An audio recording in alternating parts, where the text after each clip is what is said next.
Olá, Vílias e Alziras! Hoje vamos falar de Covid. Quais são os sintomas? Como é que é feito o diagnóstico? Como é que se trata? Se eu vou ficar com sequelas se tiver Covid? E uma pergunta que tem pairado bastante no ar: vacine-me ou espero? Fica aí para ver. Oh, Senhora Bílio, é pela sua saúde. Até ao ano passado conhecíamos alguns coronavírus. A maioria deles era responsável pelas constipações comuns. O SARS-CoV-2, mais conhecido atualmente como o novo coronavírus, dá muito frequentemente infecções respiratórias e sintomas gastrointestinais. E estes sintomas gastrointestinais são mais frequentes nas crianças e sob a forma de diarreia. Não quer isto dizer que nos adultos não possa surgir, mas é mais frequente efetivamente nas crianças. Então, em termos respiratórios, a pessoa pode estar completamente assintomática, ter uma constipaçãozinha, ter uma constipaçãozona ou estar absolutamente KO. Tipo, com uma pneumonia. E como é que eles sabem que a pneumonia é SARS-CoV-2? Bem, a verdade é que para nós inferirmos que uma pessoa tem pneumonia a SARS-CoV-2, tem que haver duas coisas que se verificam. Ponto 1. A pessoa tem que ter uma infecção a SARS-CoV-2. Ponto 2. A pessoa tem que ter uma pneumonia.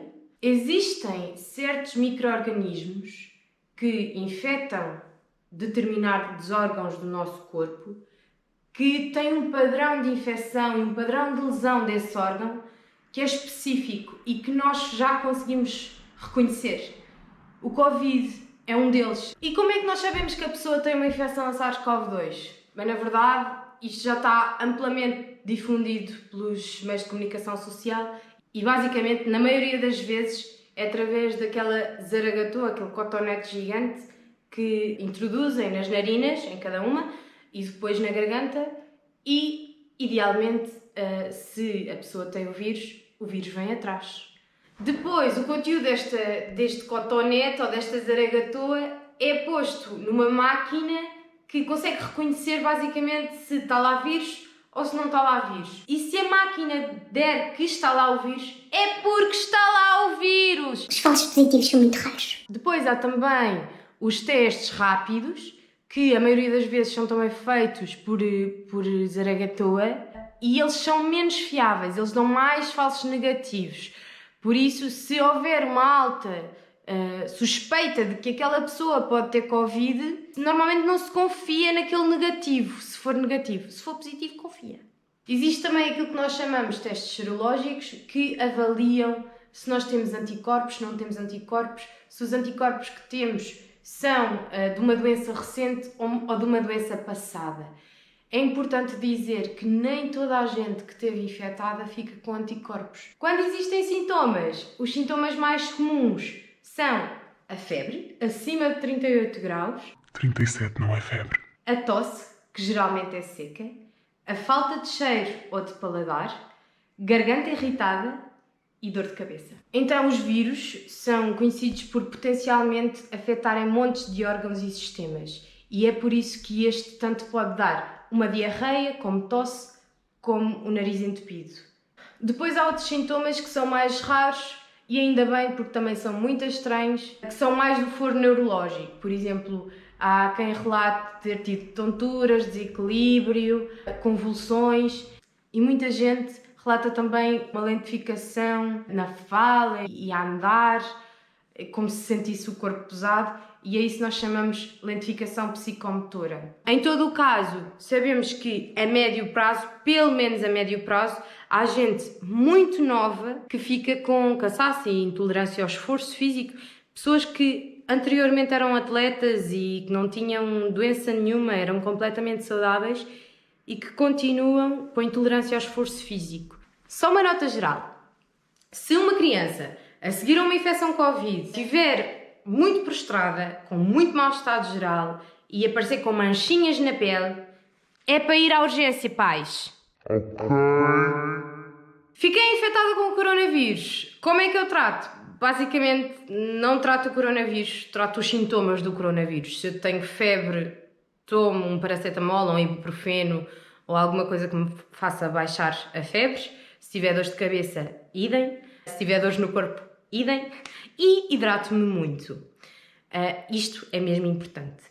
Se tiver sintomas graves, tipo falta de ar, confusão, febres altas acima de 39 graus, ou se a febre não responde à medicação, aí eu tenho que ficar alerta e tenho que procurar ajuda médica. Então, e quanto à vacina? Será que a tomo? Será que espero? É preciso ter medo? Não é preciso ter medo? Malta, a verdade é que as vacinas estão sujeitas a muito mais escrutínio e a muito mais estudos e a muito maior regulamentação por parte da FDA nos Estados Unidos e da EMA na Europa, e em Portugal a entidade que regulamenta é o Infarmed. E para uma vacina sair para o mercado é preciso que ela tenha provado nos estudos que é mesmo muito segura.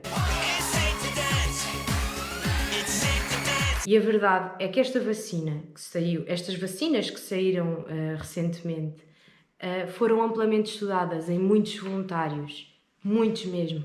E entretanto já milhões de pessoas foram vacinadas. Sim, senhora. E não é muitos. E não são poucos. Não é? Bastante. E a verdade é que o benefício de se ser vacinado é muito superior aos riscos que elas possam ter. Ninguém sabe a longo prazo como é que se manifestam os efeitos desta vacina. Mas e do Covid? Do Covid também ninguém tem a certeza como é que vão ser as manifestações a longo prazo. Se existem e são significativas, se mantêm só a médio prazo ou se continuam para longo prazo. Ninguém sabe disto também relativamente ao Covid. A diferença é que a vacina é uma ferramenta de proteção e o Covid é só destruição. Por isso, ponto 1, protejam-se. Ponto 2, assim que forem chamados para serem vacinados, por favor, façam-no. É mesmo importante. E não é importante só para os vossos avós ou para os vossos pais. É importante para vocês e para o vosso futuro. Pensem nisto. Bem, malta, era isto que nós tínhamos para vos dizer hoje.